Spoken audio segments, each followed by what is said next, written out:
Can we really not do any better on the third defensive pairing for the Minnesota Wilds?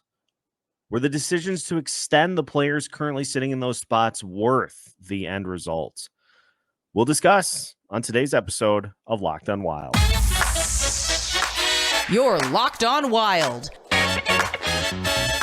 your daily podcast on the Minnesota Wild. Part of the Locked On Podcast Network, your team every day. Hey, this is Brandon Duham, and this is Locked on Wild. What is happening, everybody? Welcome into another episode of Locked on Wild, your daily Minnesota Wild podcast, part of the Locked on Podcast Network, your team every day. Thank you for making Locked on Wild your first listen each and every day. Make sure you subscribe on YouTube and your favorite podcast platforms so you don't miss out on any new content throughout the week. On today's episode of Locked on Wild, we ask why for the third pairing after yet another game in which the third defensive pairing is responsible for the backbreaker goal that led to the loss. We'll talk about the contracts for those current players and why it just seems like other options aren't given an opportunity to try to do better. We'll also get you ready for tonight's game against the Edmonton Oilers.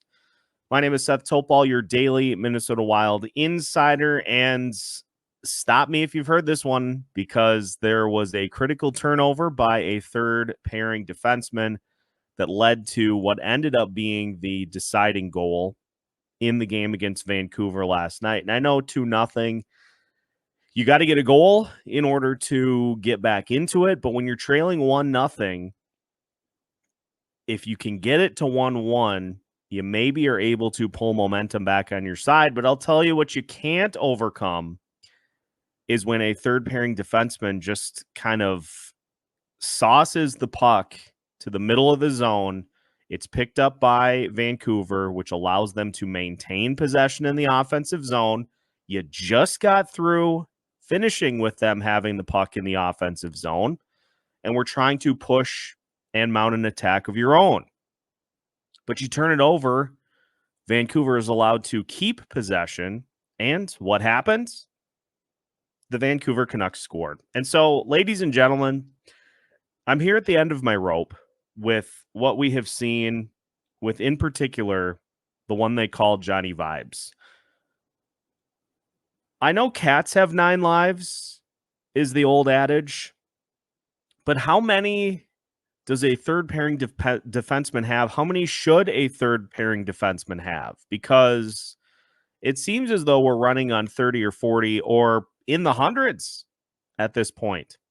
And so I want to go all the way back to the beginning of the Jon Merrill Experience. Merrill was signed to a 1-year deal, $850,000 before the 2021-2022 season. He was brought in as a third pairing defenseman. He was brought in to simply not get exposed. And you look at the numbers for Merrill in that first season here in Minnesota, he ended up with what was basically a career high in every offensive category. He was a plus 15 on the season as a third pairing defenseman. And it was a third pairing that didn't get super exposed. But again, we've talked a heavy theme for these last couple of seasons has been one area masking some deficiencies in others that has led to kind of a false sense of security as to what is sustainable and what isn't about this team. You could have at that point said, okay, it was a okay season for a third pairing defenseman. We don't need to go any further. We can try other options. But you decide to go with a 3-year extension. And what have we been rewarded with since is seeing exactly what the Jon Merrill Experience is really like. And it just seems like it's getting worse and worse every season. And so this goes back to what I think is a key point of contention that we have seen with Bill Guerin throughout the course of his tenure. And it seems like it becomes more and more emphasized as we go, is rushing into things. Third pairing defensemen exist. Third pairing defensemen are able to be found depending on what you're willing to give up. Look at the Wild getting Zach Bogosian this year. 7th round draft pick. That's not a huge price to pay. The Wilds in 2020, 2021 featured a third pairing of Carson Soucy and Ian Cole. Ian Cole was acquired when the season started for Greg Pattern. Straight up. Just a hockey trade, as it was discussed at the time. That third pairing ended up being fine, to the point that we were sad to see Carson Soucy go in the expansion draft, because turns out he was a little better than we gave him credit for. My point being is that I feel like third pairing should never be a situation that you lock yourself into, unless you're playing a younger player on an entry-level contract to give them seasoning and allowing them to work their way up the lineup. But it was fool's gold the whole time. The whole time. And you locked yourself in for 3 years of it. And now, with the current constraints, you don't have a ton of other options. It's no coincidence that Dakota Mermis has played and looked leagues better, because he is. And so I don't get it. I don't understand not only what prompted the extension and why you continue to put said player on the roster. I was interacting back and forth on X today, beleaguering this exact same point. And I do want to throw out to an account, Montreal fan Sakic on Twitter, X. Here's what he has to say, because we continue to hammer home the point of why not put him on waivers? Why not put Merrill on waivers? He'll clear. He will clear. And just send him to Iowa, because you do get cap relief in this instance. And so Montreal fan Sakic, basically every day a player's on the NHL roster, the team accumulates the player's cap hit. If a team sent a $1 million player to the AHL for 50% of the season, it would be prorated. They would save $500K.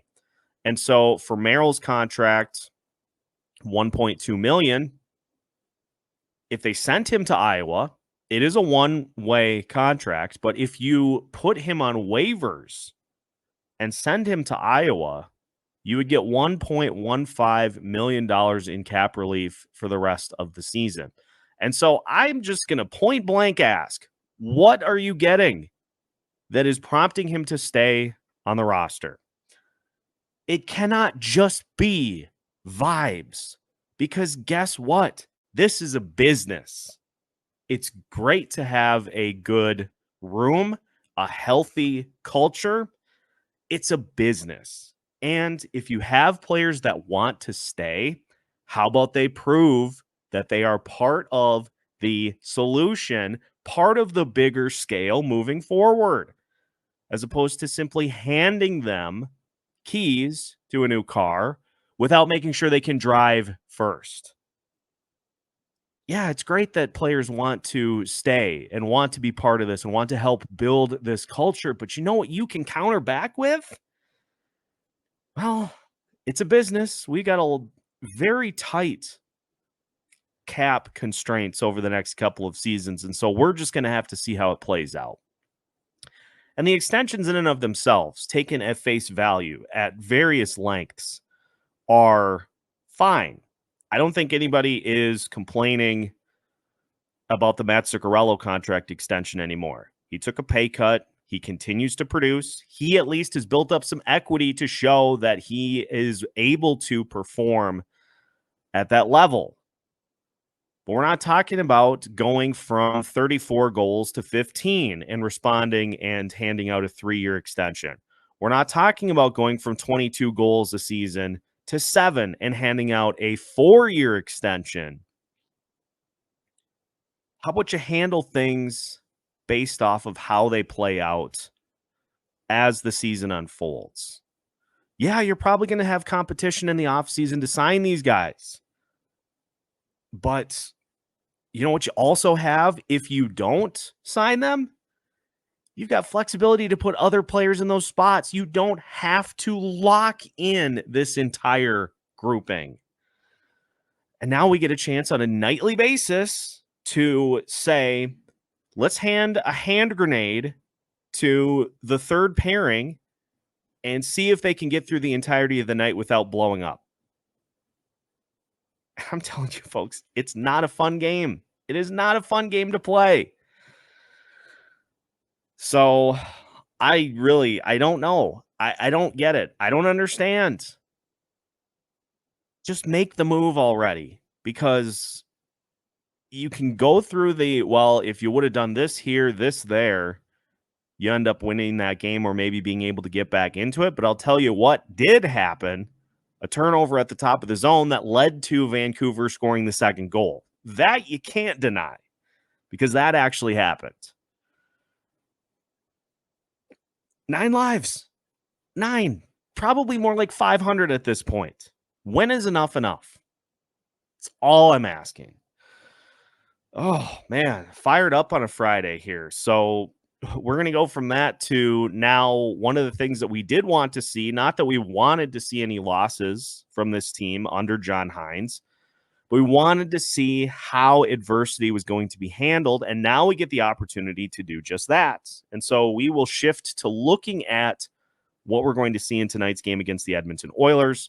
That's on the way as we continue today's episode of Locked on Wild after this. Today's episode of Locked on Wild is brought to you by eBay Motors. Passion, drive, and patience. What brings home the winning trophy is also what keeps your ride or die alive. eBay Motors has everything you need to maintain your vehicle and level it up to peak performance. From superchargers, roof racks, exhaust kits, LED headlights, and more. Whether you're into speed, power, or style, eBay Motors has got you covered. And with over 122 million parts for your number one ride or die, you'll always find exactly what you're looking for. And with eBay Guaranteed Fit, your part is guaranteed to fit your ride every time or your money back. Because with eBay Motors, you're burning rubber, not cash. With all the parts you need at the prices you want, it's easy to turn your car into the MVP and bring home the win. Keep your ride or die alive at ebaymotors.com. Eligible items only. Exclusions apply. eBay Guaranteed Fit only available to U.S. customers. Welcome back to today's episode of Locked on Wild. Once again, we are your team every day, and we thank you for making Locked on Wild your first listen each and every day. Make sure to join us after the game. Yes, we will have a late Locked on Wild postcast for you after this one against the Edmonton Oilers. So make sure that you tune in so that you can join the conversation with us. Win or lose, third pairing meltdown, we'll have you covered either way. And so as we look at the Edmonton Oilers here tonight, it is interesting the similarities that we see between these two teams. Now, not in roster per se, but in what was happening to allow things to get to the point that both of these head coaches and Jay Woodcroft and Dean Evison were shown the door. The Oilers couldn't buy a save early in the season. And whether it be the combination of Stuart Skinner or the now in the AHL, Jack Campbell, it wasn't great. It was not getting it done. And the Oilers just bottomed out. And now guess what? Since they made a change of coach, they're 7-3. And now you're looking at a team that is playing better around guys who are pretty darn good in their own right in Connor McDavid and Leon Draisaitl. And so this is no cakewalk for the Minnesota Wild after going up against the Vancouver Canucks last night who are playing well this season. But this is an Oilers team that is playing their best hockey and has sensed the urgency of the moment. And so we get an opportunity tonight, and John Hynes talked about it after last night's game.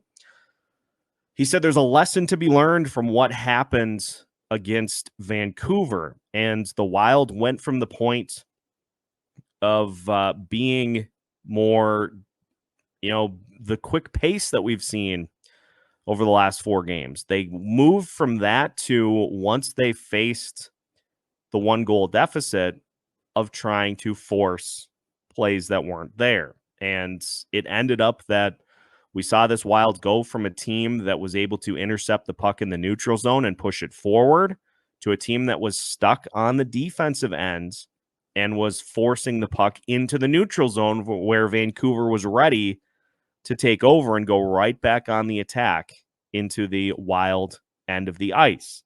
And so for the Wilds, it's pretty simple. You gotta be able to handle not leading every game. You're not going to. So you have to be able to understand that you're going to get a push from your opponent, weather it, and go right back out on the attack. And so if the Wild do that here tonight, it's pretty simple. If the Wild do that, if the Oilers end up leading, the Wild can weather a push, can grab that momentum back, and can then push back on their own. They're going to be fine. But it's when you just continue to try to grab for that rope and you can't grab it, you don't have the solid footing, and Edmonton just keeps pushing. That's where the problems come in.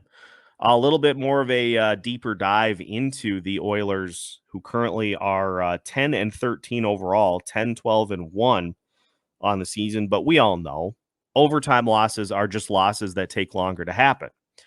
And the first part of the season, the Oilers were 2-9-1. And some of those games, they lost to the Wild during that stretch back in October, 7-4. You start the season losing 8-1 to the Vancouver Canucks.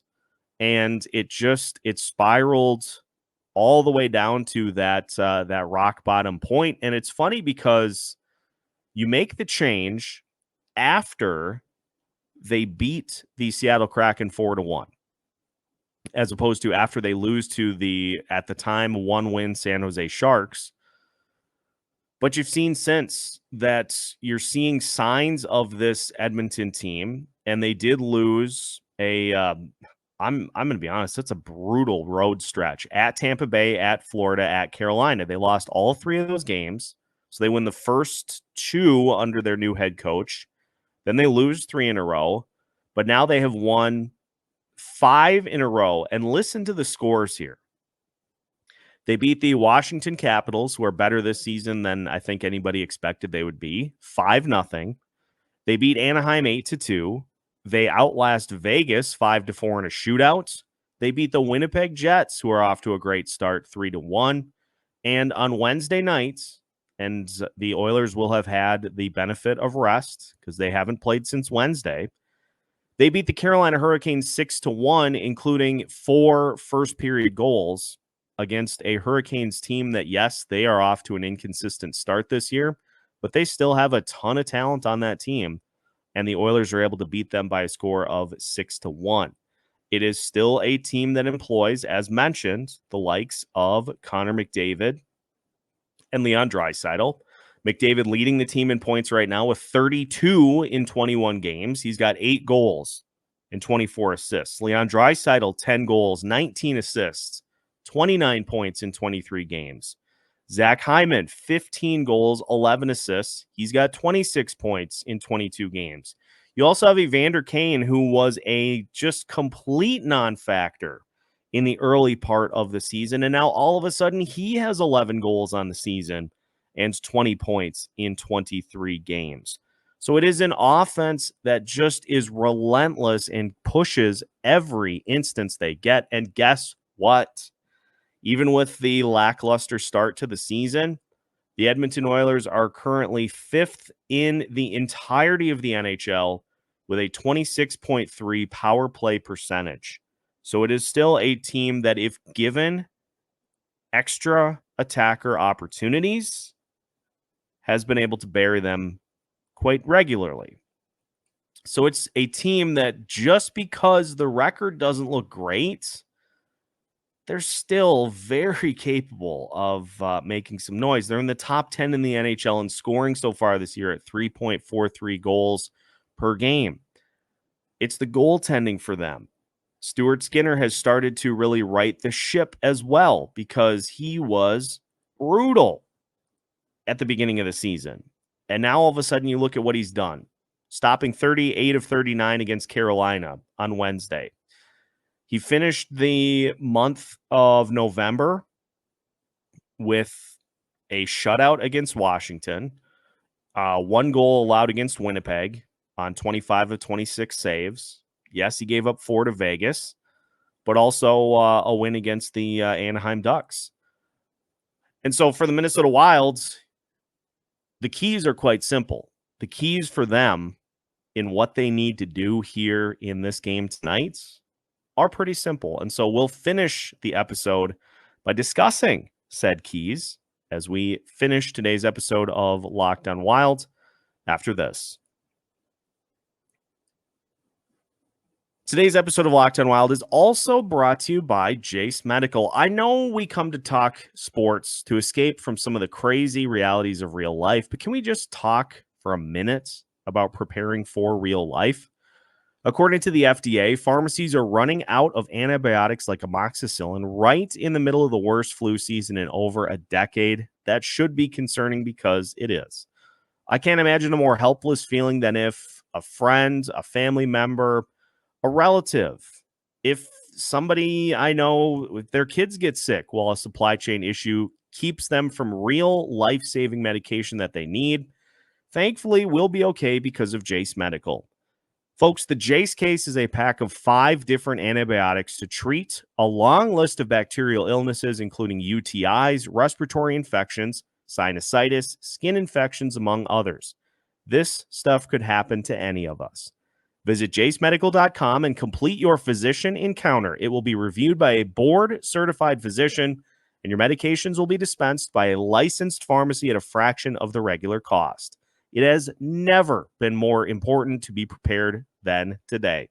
Go to jacemedical.com and use offer code LOCKEDON for $20 off your order. Again, head to jacemedical.com, use offer code LOCKEDON for $20 off your order. That's jacemedical.com. Final segment of today's episode of Locked on Wilds. Once again, we thank you for making Locked on Wild your first listen each and every day. Again, make sure to join us after the game tonight for another Locked on Wild postcast. We'll see what happens here in this one tonight. Maybe the third pairing won't detonate the hand grenade in this one. We'll see how this team responds to a first test of adversity so far this season. And so if we go to the keys of the game for this one tonight, first and foremost, it is going to be to, like they did actually a pretty good job of against the Vancouver Canucks, is to limit the number of penalties, number of opportunities for the Oilers power play to get chances to try to take this game over. And it's not as dire as it was in previous games, because the penalty kill is actually continuing to get on a nice roll here. They're, I believe, 15 of 16 since John Hynes took over. And so it's not as dire as it was, but like we saw against Vancouver last night, there's a difference when you're playing a team that has a very good power play as opposed to just somebody more in the middle of the pack.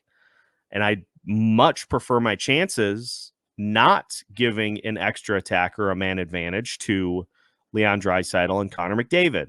I would much rather just not see that happen in this one tonight. So that is the number one key, is to limit power play time for McDavid and Draisaitl. Number 2 is you got to try to avoid what happened last night, where Casey DeSmith makes some big saves and it kind of sucks the wind out of the sails. You dominate the first 16 minutes, and you fall behind because you just can't find a way to get one past the opposing goalie. Stuart Skinner, if he ends up getting the start tonight, which I would imagine he will because the Oilers didn't play last night, you got to find a way to just continue to attack because there were opportunities against DeSmith. There were some rebounds that he didn't handle quite well. And so if you can just continue to push and to live in the neutral zone and ahead, your offense is going to have opportunities, and you just got to take advantage of them. And so attacking the goalies is key number 2. And then for the third pairing, the third and final key is, my word, you have to make sure that you limit the amount of time that those guys are on the ice with McDavid and Draisaitl as much as you possibly can. It's not as easy being the road team because Edmonton gets last change. You have to find a way to minimize because the shot differential, when Jon Merrill was on the ice last night, there were 14 Vancouver shot attempts. 14 when he was on the ice by himself. I know we're asking a lot of the top two pairings, especially in these types of games. But number one, above all else, if Zach Bogosian's ready to go, if he's back to being ready to play, you got to put him in. And then even if he isn't, I think Dakota Mermis has to play in this game. I was screaming for the first segment about how I just don't understand. I don't get it. So get Mermis in. Get one of those two out. If Bogosian's ready to play, you put Mermis and Bogosian in, and you don't look back because it's costing you games. It has cost you games so far this season, and it continues to happen. So, good Lord, make a change on that third pairing. And as far as what I'll be watching tonight, I would love to see a bounce back game from Kaprizov, Zuccarello, and Rossi. They struggled at times against Vancouver, and with the star power that Edmonton deploys, and with the fact that throughout the majority of the time that those guys have been paired together on that top line, they have been good. So let's see them get back to it here in this one. And beyond that, I want to see a pulse. I mean, and I'm talking tongue in cheek because we have seen more from Marcus Johansson over these last few games than we had previously. I want to see a goal of some sort to get him back to consistently going again, because the second line not being able to score as consistently is something that's going to bite you.